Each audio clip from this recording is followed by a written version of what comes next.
Viettäkäämme tuokio biljardin parissa, jota myös maailman vaikeimmaksi pallopeliksi sanotaan. Pyrimme antamaan teille pienen tietopaketin muodossa kuvan siitä, mitä peli pitää sisällään. Pöydät, välineet ja tekniikka. Biljardipöytä on aina yhden suhde kahteen. Eli jos se on metrin leveä, se on 2 pitkä. Pöytiä on 2 perustyyppiä. On pussillisia ja pussittomia.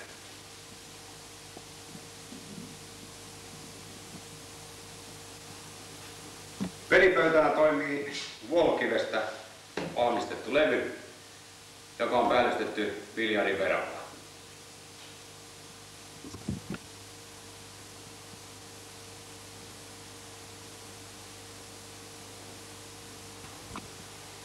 Palloja on eri kokoisia ja painoisia eri peleille.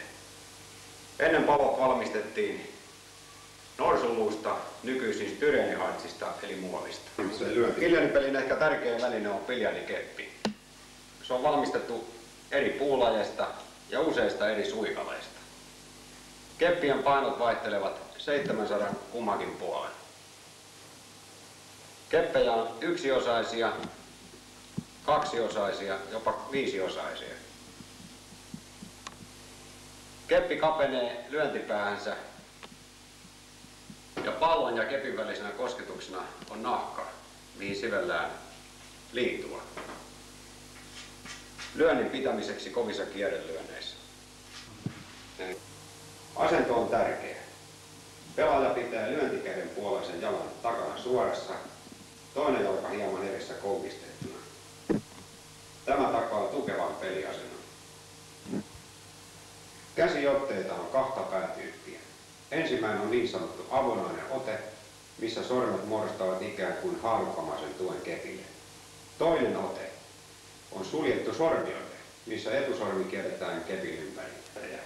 Kierteiden tarkoituksena on kuljettaa omaa lyöntipalloa pelipöydällä haluttuun kohtaan tai hankkia osumia, niin sanottuja karoja muihin palloihin. Lyöntäessä kepillä suoraan pallon keskustaan ei synny minkäänlaista kierrettä.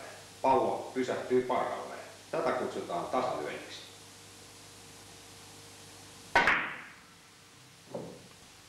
Kierre suoritetaan siten, että lyödään pallon keskipisteen alapuolelle noin nahan leveyden verran.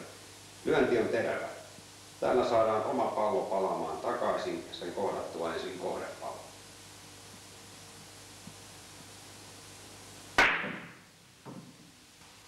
Yläkierre suoritetaan samalla tavalla, mutta nyt lyönti suunnataan pallon yläosaan, jälleen nahan leveyden verran.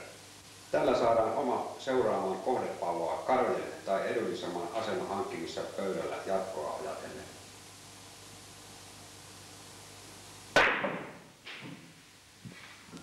Vasemmalle tai oikealle puolelle. Keppi pidetään suorassa. Kierrelyönnin tehoa kuvaa seuraava temppu.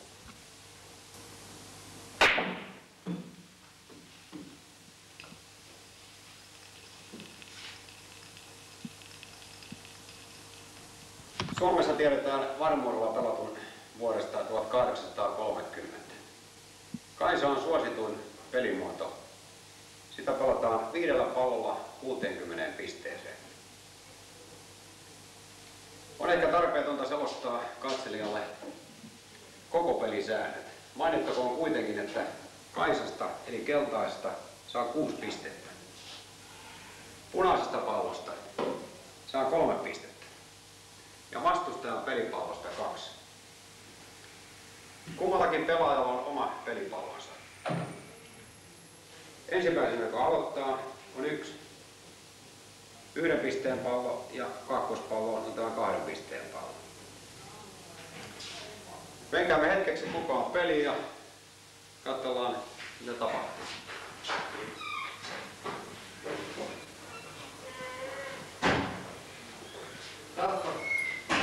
Kaisa kulmaa.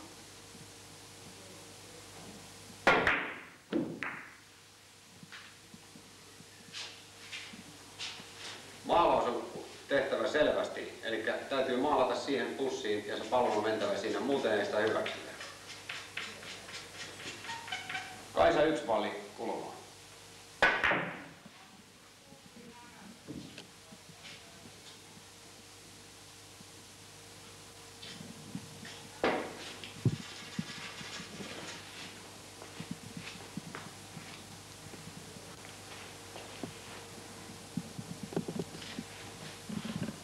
Punainen kulmaa.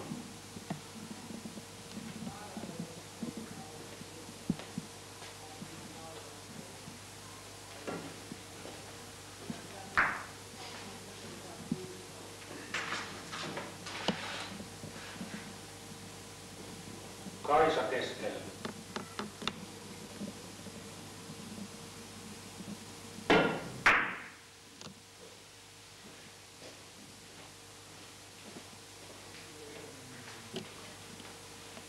Valkoinen ylikeskelle.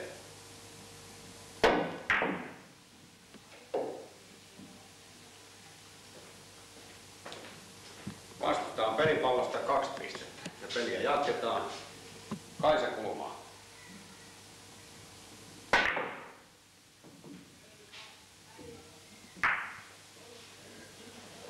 Vastustajalla on nyt pussituksen jälkeen käsipallo. Käsipallo lyödään punaisen rajan takaa.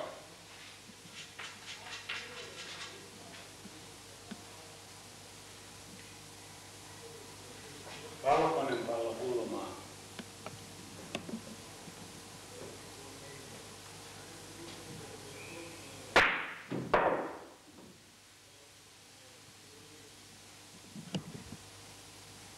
Kaisa keskelle.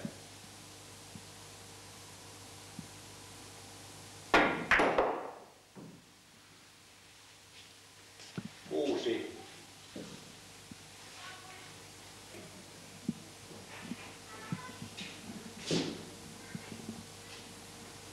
Finaalipeleissä käytetään muitakin välineitä kuin palloja. Ne on esimerkiksi puisia keiloja, joita pelataan eri keilapeleillä. Tämän pelin nimi on pipa. Keila pyritään kaatamaan kohdepalloa siten, että pallon on käytävä ensin vähintään yhdessä vallissa.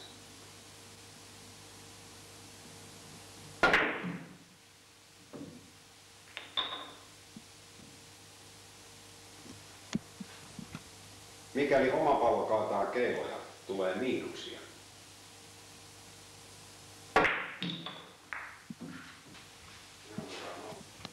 Pussittoman pöydän ehkä suosituin pelimuoto on 3 vallin kaira. Peliä pelataan 3 pallolla, joista molemmilla oma lyöntipallonsa sekä 1 punainen. Tarkoituksena on saada omalla pallolla osuma vähintään 3 valliin sekä sen jälkeen osuma molempiin muihin palloihin. Tästä saa 1 pisteen.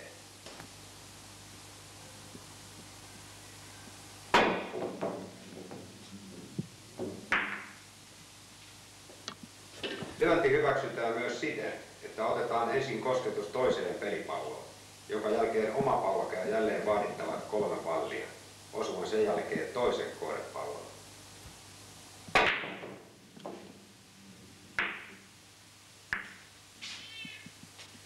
Ei tule karoja, vastustaja jatkaa siitä asemasta, mihin pelipallot jäivät pöydälle. Tämä peli pelataan myös 60 pisteeseen. On olemassa eräs biljardin laji, missä kierteet ovat todella vaativia.